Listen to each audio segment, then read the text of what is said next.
እንዴት ናችሁ? እንዴት አላችሁ? የተወደዳችሁ ባለፈው የውድድር ዘመን በዚህ ጊዜ ወይ የውድድር ዘመኑ በዚህኛው የውድድር ዘመን መጀመሪያ ጊዜ ማንቸስተር ሲቲን ለትሬብል ለሀገር ውስጥ ትሬብል ማሰብ የሚመስል አልነበረም ወይ የሚቻል አይመስልም ነበር። ግን አሁን እዛ ሁኔታ ውስጥ ነው ያለው። የዛሬ አመት በጓርዲዮላ አሰልጣኝነት ከመጀመሪያውም ሲዝን በባሰ ሁኔታ ትልቅ ቀውስ ውስጥ የነበሩበት ቡድኑ ለቻምፒየንስ ሊግ ስፍራዎች ይጫወት የነበረበት በቻምፒየንስ ሊግ ወደ ሁለተኛው ዙር ማለፍ እንኳ ያልቻለበት በሊግ ካፕ በቶተንሃም የተረታበት በኤፍኤ ካፕ ፍጻሜ በክሪስታል ፓላስ የተሸነፈበት ዋንጫ ያላሸነፉበት እና ጓርዲዮላ በጣም ትልቅ ሪቢልድ እንደሚጠብቀው ምክንያቱም ብዙ ትልልቅ የማንቸስተር ሲቲ ተጫዋቾች ኬቨን ደብሮይነ፣ ኢልካይ ጉንዶዋን፣ ኤደርሰን ሞራይሽ አይነት ተጫዋቾች ከሲቲ የሚለቁበት ጊዜም ደርሶ ስለነበር አዲስ የትራንዚሽን ጊዜ የሚያስፈልገው ዳግም ግንባታ ውስጥ ነው ቡድኑ የሚያልፈው የሚል እምነት ስለነበር ለነገሩ እንደዚህ አይነት ባህሪያትን በሲዝኑ መሀል ይታይ ስለነበር ማንቸስተር ሲቲ በፍጥነት ለትሬብል ይጫወታል ብሎ የገመተ ሰው አልነበረም። አሁን ግን ሌላ የእንግሊዝ ቡድን ያላደረገው ነገር አድርጎ ያውቃል። እንደምታውቁት በ2019 የሀገር ውስጥ ሁሉንም ዋንጫዎች አሸንፎ እኔ እንዲያውም በዛኛው የውድድር ዘመን ላይ ኳድሩፑል ጭምር ማሳካት የሚችል ቡድን ነበር የሚል እምነት ነበረኝ። ያ ቡድን ማለት በሁለት ሲዝኖች 198 ነጥብ ሰብስቦ የጨረሰው ቡድን ነው። መጀመሪያ 100 ነጥብ በ2017-18 በሁለተኛው የውድድር ዘመን ደግሞ 98 ነጥብ ይዞ የጨረሰው ማለት ነው። በዚያ የውድድር ዘመን በቶተንሃም ነበር በቻምፒየንስ ሊግ በጣም ድራማዊ በሆነ ሁኔታ የተሸነፈው። ኢንች ሚሊሜትር ቪአር መተግበር የጀመረበት ሰሞን ነው። ደግሞ ያ የመጨረሻው ጎል ተሻረ። ራሂም ስተርሊንግ ነበር አይደለም ጎሉን ያስቆጠረው፣ ግን ሰርጂዮ አጉዌሮ አስቀድሞ ኦፍሳይድ ነበር በሚል የጓርዲዮላን የስሜቱ ጣውረት ታስታውሳላችሁ መቼስ። ከእንደዚህ አይነት ኤክስታሲ በኋላ ከእንደዚህ አይነት ፍጹም አስደናቂ የደስታ አገላለጽ በኋላ ነው ደግሞ ድንገት በሚሰብር ሀዘን ውስጥ ገብቶ የነበረው ያ ጎል ከተሻረ በኋላ። ያንን የውድድር ዘመን በእርግጥ ሊቨርፑልን በጣም ግሩም ቡድን ነበር። በቻምፒየንስ ሊግ ፍጻሜ ይገናኙ ነበር። የክሎፕ ሊቨርፑል ለጓርዲዮላ ማንቸስተር ሲቲ አስቸጋሪ ቡድን እንደነበር እናውቃለን መቼስ። ግን የአውሮፓ ምርጡ ቡድን የነበረ ይመስለኛል በዚያ የውድድር ዘመን። ኳድሩፑል የማሳካት ፖቴንሻል ነበረው፣ ግን ትሬብል አድርጓል። ዶሜስቲክ ትሬብል በሀገር ውስጥ ሁሉንም ዋንጫዎች አሸንፎ ነበር ሻምፒዮን የሆነው።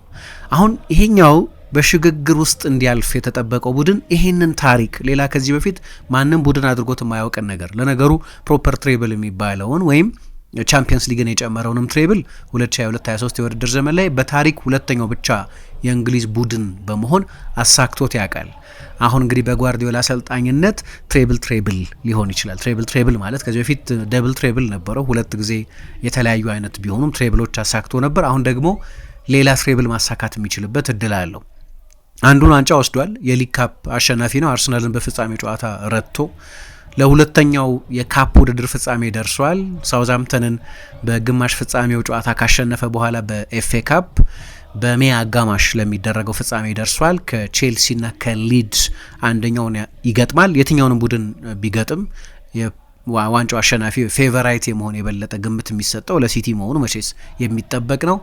በፕሪሚየር ሊጉም እንደዚሁ ከአርሰናል ጋር ብርቱ ፉክክር ውስጥ ነው ያለው። በነጥብ እስከ ኒውካስል አርሰናል ጨዋታ ድረስ እኩል ነበሩ። በጎል ባስቆጠረ በሚለው እየመራ ነበር።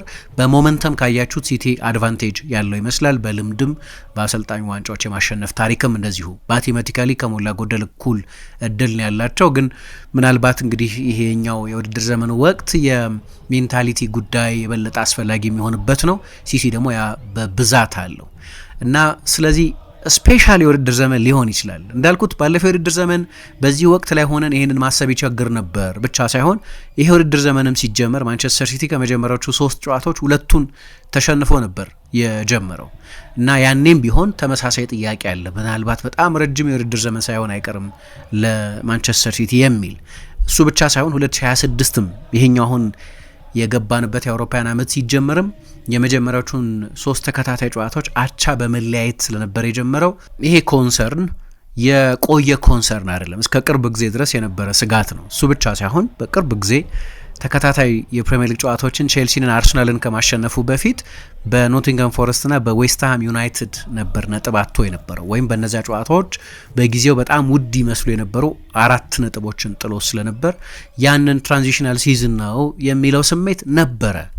አሁን ግን ቡድኑ እንዳልኩት ከሌላ ታሪካዊ ስኬት ዋዜማ ላይ የተገኘበት ሆኗል። ጓርዲዮላ 6 ፕሪሚየር ሊግ አሸንፏል፣ 5 ካራባኦ ካፕ አሸንፏል፣ 2 ጊዜ ኤፍኤ ካፕ አሸንፏል። አሁን ግን በ4 ዓመት ውስጥ 4ተኛ የኤፍኤ ካፕ ፍጻሜ ላይ ደርሷል። ስለዚህ ለሲቲ ደጋፊዎች የተለየ የውድድር ዘመን ሊሆን ይችላል። ትላንትና አርሰናል ከኒውካስል ጋር እየተጫወተ በነበረበት በተመሳሳይ ሰዓት አርሰናልን ያሸነፈውን ሳውዛምፕተንን ነበር የገጠመው። በእርግጥ በጓርዲዮላ በኩል ብዙ ሮቴሽን ነበር። በቀደም ከበርንሌ ጨዋታ በኋላ ሲናገር በጣም አድካሚ ጨዋታ ነበር የአርሰናል ጨዋታ፣ ያንን ድካም አይቻለሁ የሚል አስተያየት ሰጥቶ ነበር። ስለዚህ ከሞላ ጎደል ሌላ 11 ነው የተጠቀመው ማለት ይቻላል።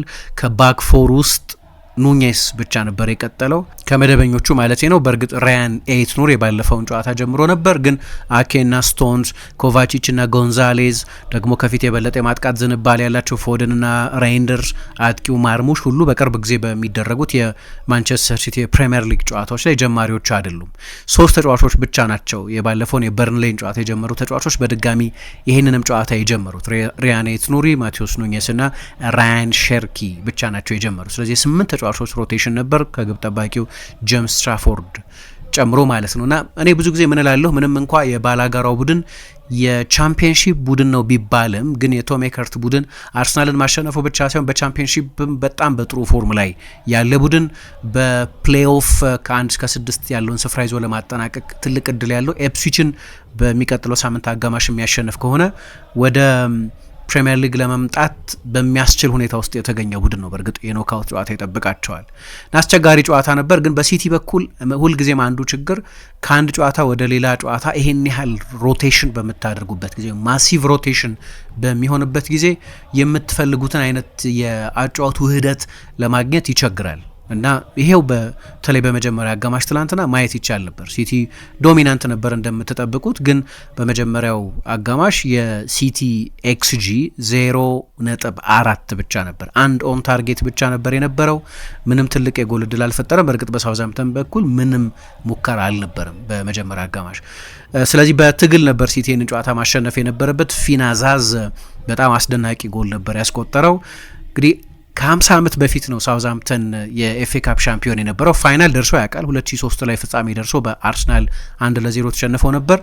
ግን ካሸነፈ 50 ዓመት ሆኖታል። ለዚህ ነው የዛሬ 50 ዓመት አሸናፊ የነበረው ቡድን አባላት የነበሩ ተጫዋቾች ስቴዲየም ውስጥ ተጋብዘው የነበሩት። ቦብ ስቶክስ፣ ጂም ማከሎግ፣ ሚክ ቻኖን፣ ላውሪ ማከናሃ የሚባሉ ሰዎች ግብዣ ተደርጎላቸው ነበር። ማንቸስተር ዩናይትድ ነው 1-0 አሸንፈው ያኔ ሻምፒዮን ሆኖ የነበሩት በጊዜው። ነገር ግን ሲቲ ጨዋታውን ቀልብሶታል። መጀመሪያ ጀረሚ ዶኩ፣ በኋላ ኒኮ ጎንዛሌዝ ልክ እንደ አዛዝ ሁሉ ሌላ ድንቅ ጎል አስቆጥሮ ማንቸስተር ሲቲ ለ4ተኛ ተከታታይ ፍጻሜ ደርሷል። የመጀመሪያው የጀረሚ ዶኩ ጎል ትልቅ ዲፍሌክሽን የነበረው ነው። ስለዚህ ጨዋታ ብዙ ለማንሳት አይደለም። በእርግጥ አንዳንድ የማንቸስተር ሲቲ ተጫዋቾች ከዚህ እስከ ውድድር ዘመኑ ፍጻሜ ድረስ ሲቲ እንግዲህ አሁን 6 የፕሪሚየር ሊግ ጨዋታዎች፣ 1 የኤፍኤ ካፕ ፋይናል ይጠብቀዋል። በእነዚህ ጨዋታዎች ላይ ፔፕ ብዙ እንዲያሰልፋቸው የሚያሳምን ብቃት ያላሳዩ ተጫዋቾች አሉ። ኦማር ማርሙሽ፣ ፊል ፎደን አይነቶቹ ተጫዋቾች፣ ቲጃኒ ሬይንደርስን በእርግጥ ብረት መልሶበታል መጀመሪያ። ግን እንደዚህ አይነቶቹም ተጫዋቾች ቢሆን በሚቀጥሉት ጨዋታዎች ላይ ፔፕ እንዲያስጀምራቸው የሚያሳምን አይነት ብቃት ማሳየት አልቻሉም። ኢንዲቪጁዋሊ ካየነው ለነዚህ ተጫዋቾች አትራፊ የነበሩበት አይደለም። ኮሌክቲቭሊ ግን ካየነው ሲቲ ቅድም በተደጋጋሚ እንዳነሳሁት ከሌላ ትልቅ ታሪክ ዋዜማ በፊት ነው ያለ ነው። ፔፕ የኳድሩፕ የትሬብል ጥያቄ ሲጠየቅለት ሁልጊዜ ነገሩን ወደ ጎን ይገፋዋል። አርብ ዕለት በነበረው ከሳውዛምፕተን ጨዋታ ፊት ሰጥቶት በነበረው ፕሬስ ኮንፈረንስ ላይ ስለዚህ ጉዳይ ተጠይቆ እኔ የምኖረው እለቱን ነው፣ የወደፊቱን ጉዳይ በተመለከተ አላቅም፣ እኔ ስለ ስታቶችም አልጨነቅም የሚል አስተያየት ሰጥቷል።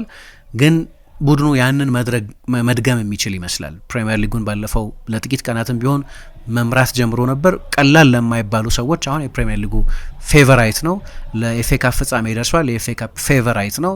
ደግሞ 1 ዋንጫ አሸንፏል እና አሁን ለቡድኑ መሰረት የሆኑ አዳዲስ ጥንካሬዎችን ማየት ጀምረናል። ትናንትና በጣም ሮቴት የተደረገ ቡድን ነው፣ ግን ስቴቢሊቲ አሁን ግን አግኝቷል። ለምሳሌ አዲስ ኮምፕሊመንት የሚደራረጉ 2 የመሀል ተከላካይ ተጣማሪዎች አሉት። ማርክ ጌሂና አቡኮድር ኩዣኖቭ፣ ሩበን ዲያስ እና ዮሽኮ ግቫርዲዮል ሲዝኑ ከማለቁ በፊት ቢመለሱም ጭምር ጓርዲዮላ የሁለቱን ተጫዋቾች ጥምረት ማፍረስ የሚፈልግ አይመስለኝም። በሁለቱ የመስመር ተከላካይነት ቦታ ላይም በቀደም የበርንሌው ጨዋታ ላይ አማካይ አድርጎ ቢጠቀምበትም ግን በተቀሩት ጨዋታዎች ላይ ምናልባት በብዙዎቹ ጨዋታዎች ላይ ኒኮ ጎንዛሌዝን ፉልባክ አድርጎ መቀጠል የሚፈልግ ይመስለኛል። ማቴዎስ ኑኜስም ያለ ጥርጥር አሁን የሲቲ የመጀመሪያው ተመራጭ የቀኝ መስመር ተከላካይ ነው። ስለዚህ በጣም ሴትልድ የሆነ ባክፎር አለው ማለት ነው።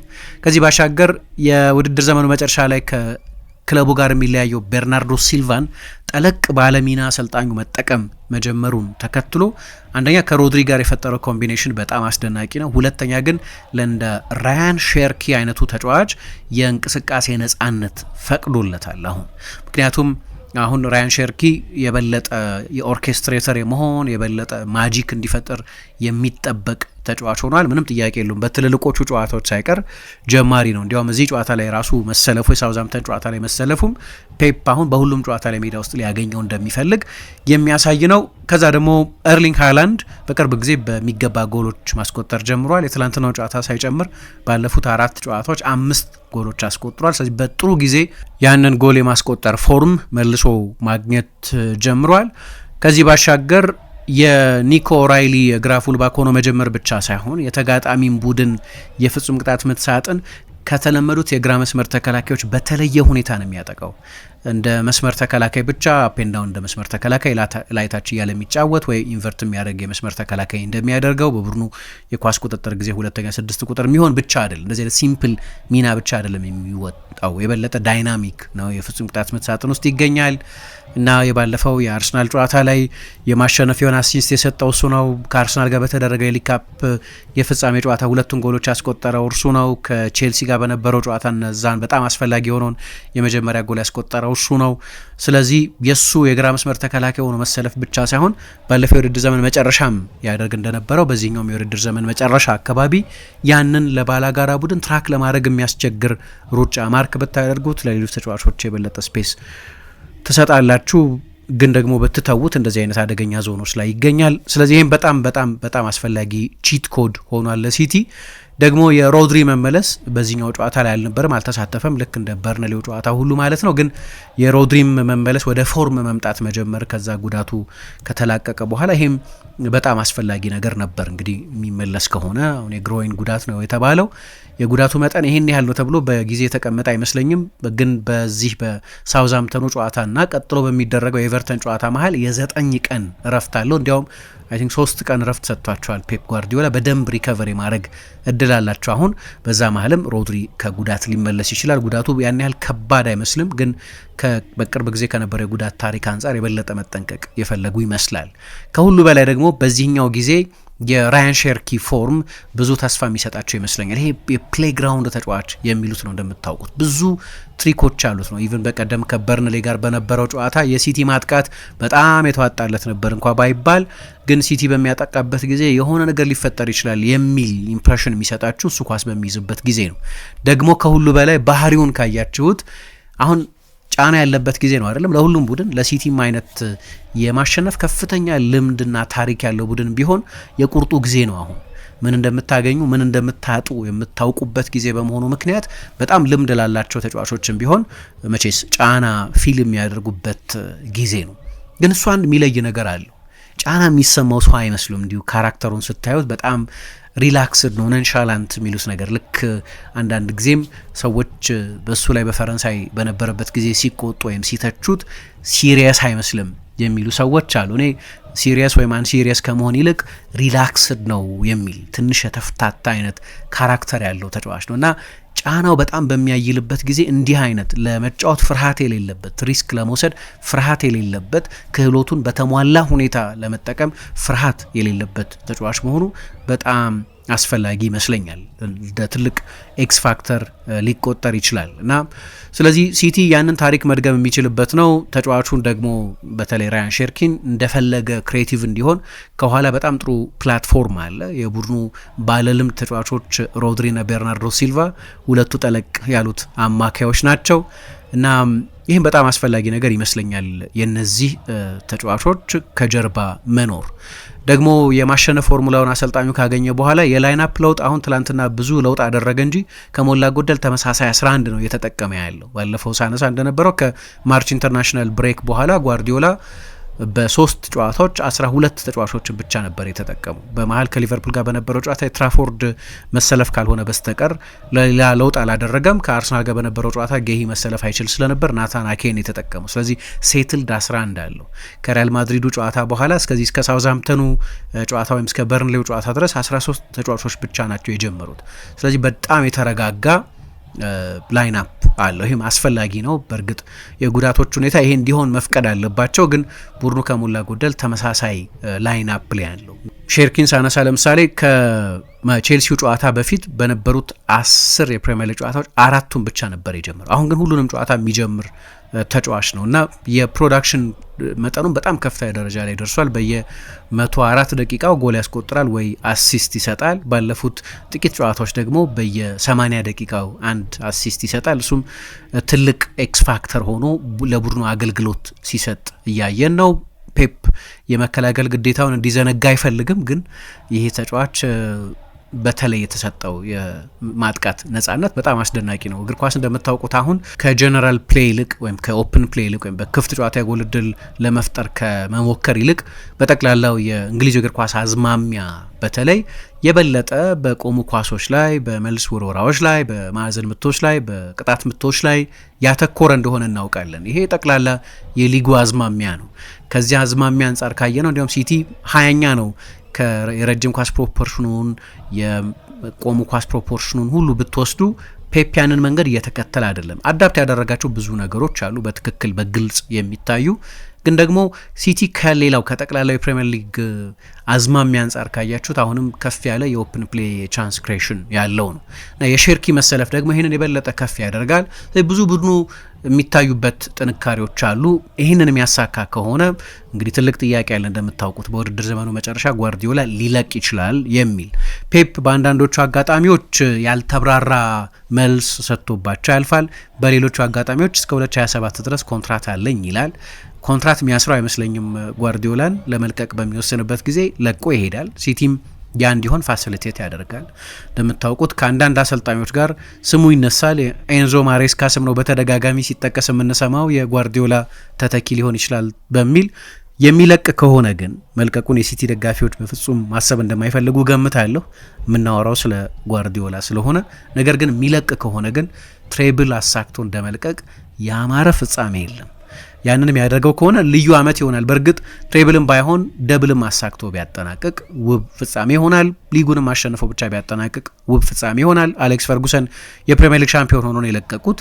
እንደ ተሟላ ሲዝን እንደ ልዩ ሲዝን ነው የሚቆጠረው። እንዲያውም ከዛ በኋላ ማንቸስተር ዩናይትድ ካሳለፋቸው የውጣ ውረድ ዓመታት በመነሳት ያኛውን ሲዝን የዩናይትድን የቅርብ ጊዜ ሁኔታ ለሁለት ከፍሎ እንደ ማያ እንደ ሴንትራል ፖይንት ነው የምናየው ከ2013 በፊትና ከ2013 በኋላ ያልን ማለት ነው።